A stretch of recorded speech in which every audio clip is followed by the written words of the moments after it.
Good morning friends, আজকে আমরা আবার চলে এসেছি আমার ভিডিও সেকেন্ড পার্টটি নিয়ে। আগের ভিডিওতে আমি আলোচনা করেছিলাম কিভাবে রাখাল রাজা বসন্ত রায় একটা বাজ পাখি ধরে এনে সে রাজা হয়ে উঠেছিল। আজকের এই ভিডিওতে আমরা আলোচনা করব এই পুরনো মন্দিরগুলোর ডিজাইন নিয়ে এবং টেরাকোটার যে বিষয়গুলো ছিল সেই বিষয়গুলো নিয়ে আমরা আলোচনা করব।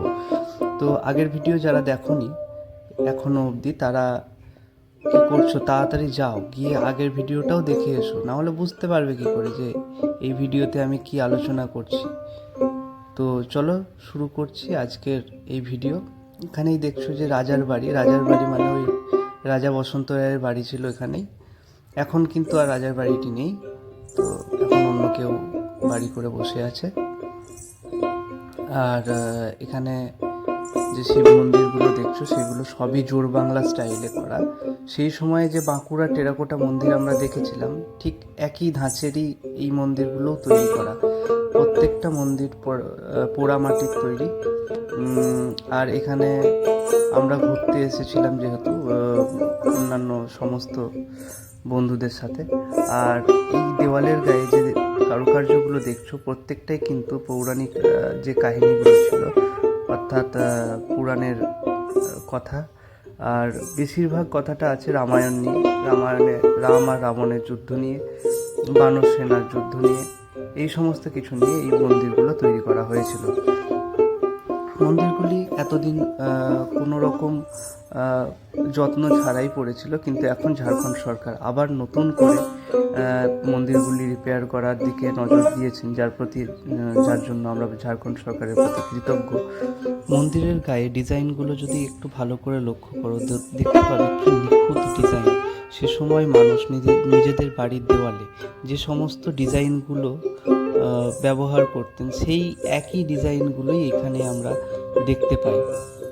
তো প্রত্যেকটা মন্দিরই খুব পুরনো, সেটা বলার অপেক্ষা রাখে না। আর যেহেতু খুব পুরনো, তার মানে তার ডিজাইনগুলোও কত পুরনো সেটা তো আমরা বুঝতেই পারি। আর গ্রামটিও অত্যন্ত সুন্দর একটি গ্রাম, যেটা প্রথমে নানকর রাজ্য হিসাবে গৌড়ের অধিপতি আলাউদ্দিন হোসেন শাহ আমাদের রাজা বসন্ত রায়কে দান করেছিলেন নানকর রাজ্য হিসাবে। পরে কালের চাকার ঘূর্ণাবর্তে এই গ্রাম এইভাবে গড়ে উঠেছে, যা এখন মলুটি নামে পরিচিত।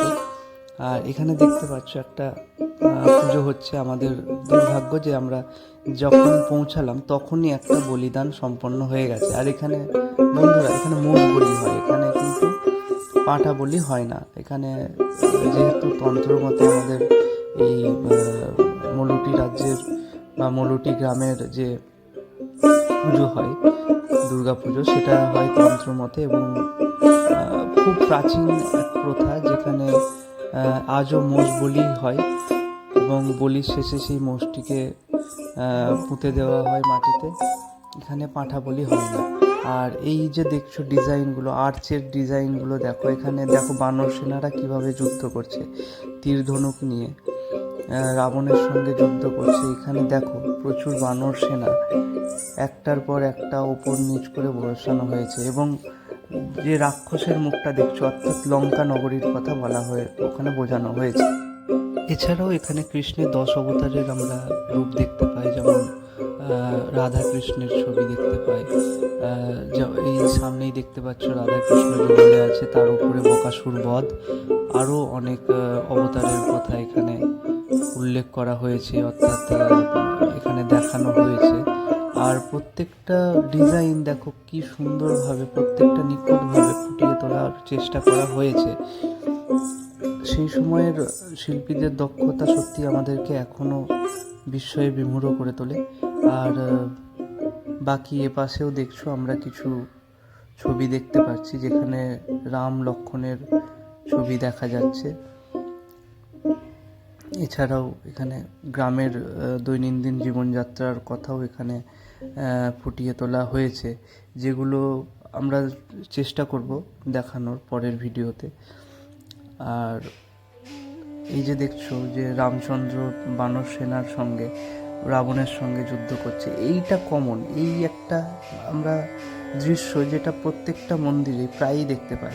এই কমন দৃশ্যটা। আর দেখতে পাই কি মা দুর্গার ছবি, কারণ রামচন্দ্র মা দুর্গার অকাল বোধন করেছিলেন, তো সেই সূত্রে এখানে মা দুর্গার ছবি দেখতে পাই।